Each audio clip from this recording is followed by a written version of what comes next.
Well, today, thousands of people across the United Kingdom will have a chance to say goodbye to my Aunt Liz. Let's go to my Uncle Jim Donovan for the latest on what's going on, as he is live from Windsor Castle in England. Good morning to you, Uncle Jim. I like your suit jacket. Windsor Castle's in the background. That round tower right next to that is St. George's Chapel, where Queen Elizabeth II will be laid to rest. Britain's long goodbye to Queen Elizabeth is now officially underway. On Sunday, a hearse carried the Queen's coffin from the Scottish country home where she died to Edinburgh, Scotland's capital. The 6-hour journey was marked by huge crowds that lined the roads for a glimpse of the hearse. The mood was somber but respectful, but spontaneous applause began just as the cortege had left. Today, the Queen's body will be transported to St. Giles Cathedral along Edinburgh's Royal Mile. Elizabeth's son, the new King Charles III, will lead the procession, which will conclude with a private service afterwards. Members of the public will be able to come pay their respects in person. Queen Elizabeth is expected to lie at rest in Scotland for about 24 hours. Her coffin will then be flown to London on Tuesday ahead of an extended public viewing.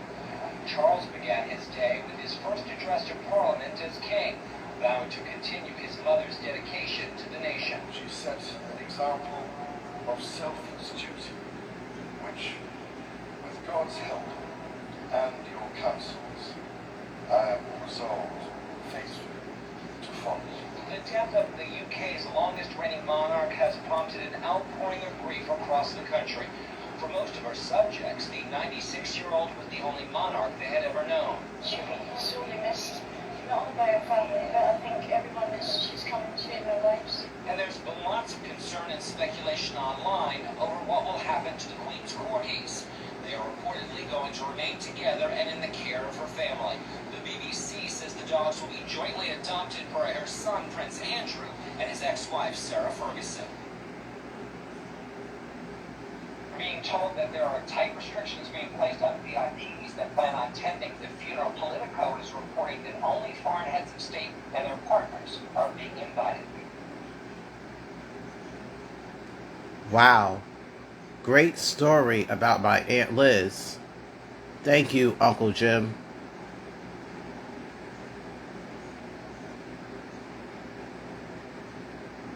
Right now, here are some of the top local stories we're working on you as CBS 3 Eyewitness News at 9 o'clock continues.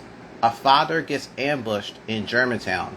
According to police, they said a 37-year-old manager was just doing that at around 1 o'clock this morning. They haven't made any arrests in the case. Classes resumed today in Lehigh County as police currently investigate a violent threat against the students and staff at Orfield Middle School. And today is Center City Restaurant Week. More than 60 restaurants across Philadelphia will get a chance to dine in for less. Restaurant Week is from now until September 24th, 2022. And now to a look at the top national stories we're following for you right now.